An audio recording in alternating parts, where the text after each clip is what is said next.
Hi friends, मी मृणालिनी बेंद्रे। आज मी तुम्हाला दाखवणार आहे फोडणीचं वरण आणि ते परफेक्ट कसं बनवायचं हे आज आपण बघणार आहोत। चला तर मग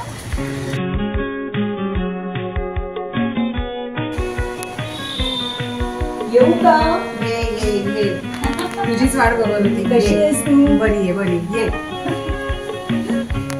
व्ह्युअर्स, ही आहे माझी बहीण अश्विनी आणि या आहेत माझ्या दोन गोड भाच्या। ही आहे आभा आणि ही आहे आर्या। कशात ग तुम्ही? बरे आहेत ना? आज अश्विनी दाखवणार आहे माझ्या आईची हातखंडा रेसिपी फोडणीचं वरण आणि ती ते इतकं सुंदर बनवायची ना। हिने ना बरोबर आईकडे बसून सगळं शिकून घेतलेलं आहे आणि ही जेव्हा शिकत होती ना तेव्हा मी पुंडारत होते। चुकत झाली ती काय ग? आम्हाला अगदी व्यवस्थित तू शिकवशील ना? हो हो, अगदी स्टेप बाय स्टेप। अगं कुणालाही येईल ते। हो हो, सोपी आहे। हो हो, चल मी तुला दाखवते। काय काय साहित्य लागतं यासाठी सांगते। 1 वाटी तुरीची डाळ, हा 10 मिरच्या, हा मुठभर कोथिंबीर, हा मोहरी, हा जिरं, हा हळद, हा हे हिंग, हा फोडणीसाठी तेल हा आणि मीठ। अच्छा, अगं ऍश, हे जे मीठ आहे ना तर हे लालसर गुलाबी दिसतंय, हे काय प्रकारे? हा सांगते सांगते। हे मीठ आहे, हे हिमालयन सॉल्ट आहे। हा हे मी वापरते स्वयंपाकात, पण दुसऱ्यांनी कोणीही कुठल्याही पद्धतीचं मीठ वापरलं, खडे मीठ, साधं टाटाचं मीठ, आयोडाईन मीठ तरी सुद्धा चालेल। अच्छा, त्यानं चवीत फरक पडणार नाही, पण मला ह्या चवीचा स्वयंपाक आवडतो या मिठाचा, त्यामुळे मी याच मिठाचा वापर करून सगळा रोजचा स्वयंपाक करते। आता आपण सर्वात पहिल्यांदा ना ही डाळ धुवून घ्यायची। ही डाळ धुवायला घेतली की त्यानंतर ती कुकरला खालती रिंग टाकून भांड्यामध्ये शिजवत ठेवायची। डाळ स्वच्छ धुवून घेतली। आता याच्यामध्ये आपण पाणी घालायचं। 2 पेरांच्या इथपर्यंत हे पाणी येईल एवढं डाळीमध्ये पाणी घातलं। त्यानंतर कुकरमध्ये खालती पाणी घातलं आणि त्याच्यामध्ये रिंग ठेवली। 1 इंच घातलं ना? हो। त्यानंतर हे डाळीचं भांड याच्यामध्ये ठेवलं। त्यानंतर कुकरचं झाकण धुवून घेतलं। हे धुणं गरजेचं आहे, कारण त्यामुळे कुकर जास्त टिकतो आणि त्याला वाफ पण लवकर येते। सुकं झाकण ठेवायचं नाही। अच्छा, बहीण माझी हुशार आहे की नाही? तिने सांगितलंय कुकरचं झाकण कुकरला लावायच्या आधी धुवून घ्यायचं, म्हणजे वाफ लवकर येते, रबर कडक होत नाही। आता किती शिट्ट्या घ्यायच्यात आपल्याला? सांगते। आता गॅस लावायचा, थोडा मध्यम ठेवायचा, कारण आपला कुकर लहान आहे तो, त्यामुळे थोडा मध्यम ठेवायचा, नाहीतर काय होईल, उष्णता जास्त होईल भांड्यापेक्षा आणि कुकरचं झाकण उडेल। त्यामुळे एकदम फास्ट म्हणजे कुकर जास्त तापेल। थोडा मध्यम ठेवायचा। 3 शिट्ट्या झाल्या की 5 मिनिटं स्लो गॅसवरती ठेवायचा, म्हणजे ती डाळ चांगली मऊ शिजते। 3 शिट्ट्या 5 मिनिटं मंद गॅसवरती, कुकर बंद, लक्षात ठेवायचं।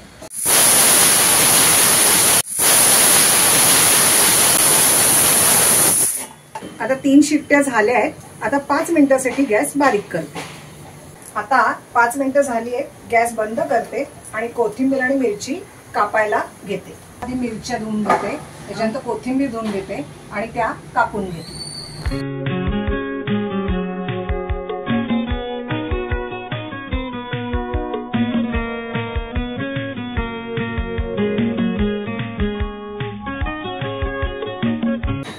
आता या मिरच्या चिरून घेते मी, आणि याचं एक वैशिष्ट्य म्हणजे म्हणाल बघ की हे मिरचीचं देठ हिरवच पाहिजे आणि या ताज्याच पाहिजे।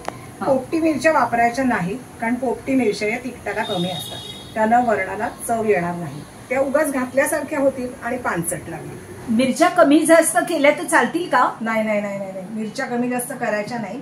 त्या 10 मिरच्या त्याला लागतील तेवढ्या घालायच्या, कारण तुम्हाला खमंग जर का चव हवी असेल तर तेवढ्या त्या मिरच्या घातल्याच पाहिजे, तर ते वरण अतिशय अप्रतिम स्वादाचं होतं। आता या मिरच्यांना आपण बरोबर उभं मध्ये चीर देऊन कापून घेऊ, कारण दुसरा काहीच मसाला नाही, त्यामुळे देठ काढायचं, उभीमध्ये चीर द्यायची, देठ काढायचं, उभीमध्ये चीर द्यायची. आता या मिरच्यांना आपण बरोबर असं मृणात मध्ये आपण स्लिट देऊन घेतलेली, उभी चिरून घेतलेली आहे. आता या मिरच्यांना बरोबर मध्ये एकदाच फक्त तुकडा करून घ्यायचा, चीर देऊन एका मिरचीचे 2 तुकडे कापून घ्यायचे. त्यामुळे ती वरणामध्ये उचलून बाजूला काढता येईल. आणि तू तुरडाळ मोठी वाटी घेतलीयस ना? मध्यम वाटी. त्यामुळे आपल्याला एवढ्या मिरच्या लागणार आहेत.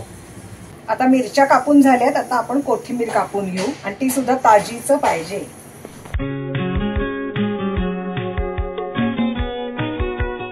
आता काय करतेस? आता कुकर झाला असेल, आता तो कुकर उघडते.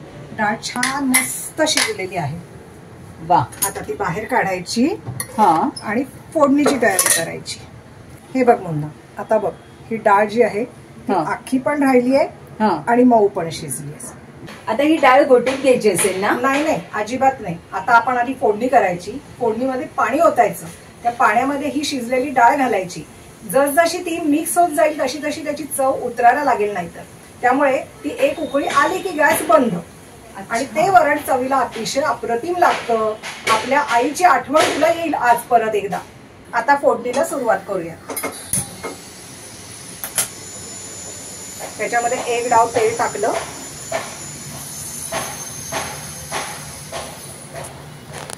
तेल तापलं. आता आपण पहिल्यांदा मोहरी टाकू, त्याच्यानंतर जिरे, त्याच्यानंतर मिरच्या,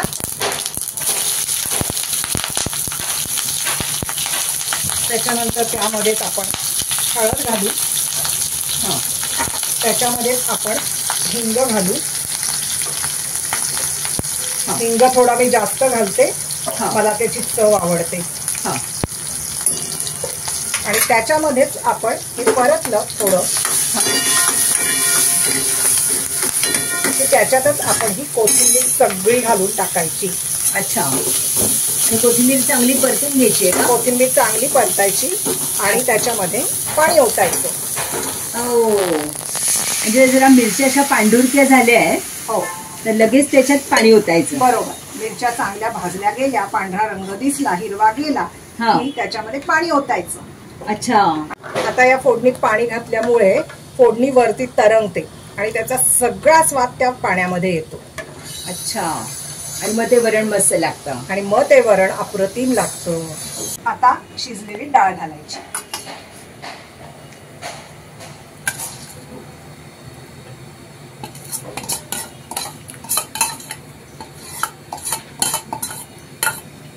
आणि अतिशय हलक्या हाताने ते हलवायची. आणि चवीप्रमाणे त्यात आपण मीठ टाकले. वा, काय दिसतंय ग वरण. अगं ऍश, फोडणी जळेल ना म्हणून मी तुला विचारलं नाही बाई. पण तू मोहरी किती टाकलीस, जिरं किती टाकलं सांगते. मोहरी टाकली मी बरोबर 1 चमचा आणि जिरं टाकलं मी बरोबर 1 चमचा. अच्छा, जिरं थोडं जास्त टाकलं कारण मला त्याचा स्वाद आवडतो. आणि आपली आई घालायची. आणि ते जिरं तरंगलेलं ते तोंडाखाली आलं, दाताखाली ते मस्तपैकी फुललेलं असतं, कुरकुरीत झालेलं असतं, तर ते चवीला फार सुंदर लागतं. हिंग थोडा जास्त घातलास ना? किती घातलास? हो, 1 चमचा घातला आणि थोडा जास्त घातला कारण आई तो घालायची आणि त्याचा वास सगळा त्या फोडणीच्या वरणाचं, त्याच्यामध्ये ते रहस्य त्या हिंगाच्या पावडर मध्ये होतं हे माझ्या लक्षात यायचं. अगं तू कढीपत्ता पण नाही घातलास? नाही घातला. कढीपत्ता घातला नाही त्याचं कारण सांगते तुला मी. टोमॅटो, कढीपत्ता आणि ओलं खोबरं हे घातलं की त्याची वाटचाल आमटीच्या दिशेने जायला लागते. आणि फोडणीचं वरण हे फक्त मिरची आणि कोथिंबीर या 2च साधांवरती आपल्याला ते करायचं आहे. काय व्ह्युअर्स, फोडणीच्या वरणाचं सगळं साहित्य घरातलंच आहे. कृती पण अशी काही डिफिकल्ट नाहीये. पण हे सगळं करण्यामध्ये एक टेक्निक आहे आणि ते टेक्निक वापरलं ना तरच हे फोडणीचं वरण खमंग लागतं. आता दिसतंय या वरणाला उकळी आली, छान बुडबुडे दिसतायत. आता हे वरण बंद करायचं कारण ह्याच्यापेक्षा जास्त उकळलं की त्याच्यामध्ये फोडणी मुरत जाते आणि मग त्याची चव परत बिघडते. आता मस्त तुला फोडणीचं वरण आणि भात खायला देते. चव बघ आणि आईची आठवण येते की नाही ते सांग.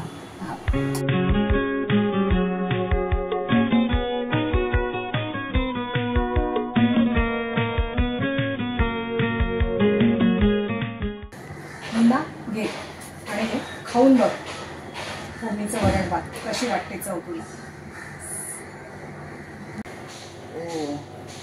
मस्त मिरच्या अशा आहेत ह्याच्यामध्ये. वास एकदम खमंग येतोय. आणि ही चव माझ्या अगदी ओळखीची आहे, माझ्या लहानपणची चव आहे.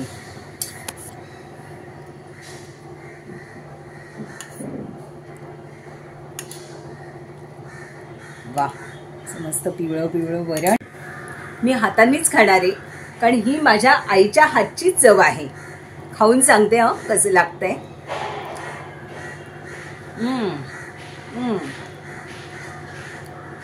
मस्त, एकदम खमंग, झटकेदार, जमलेलं आहे. बेस्ट अश्विनी, अगदी मस्त, अप्रतिम बनवलंस. खरं सांगू, आईची आठवण तुझ्या रूपात अजून जागी आहे. आई आता आपल्यात नाहीये, पण तुझ्यामुळे तिच्या हातचे वरण खायला मिळालं. हे काय तू रडतीयस? अगं, आईची आठवण आली ना. पण खूप छान बनवलंस. बेस्ट. थँक्यू. परत कधी आठवण आली ना तर इथे ये, तुला मी असाच सेम फोडणीचं वरण भात करून खायला लागेल.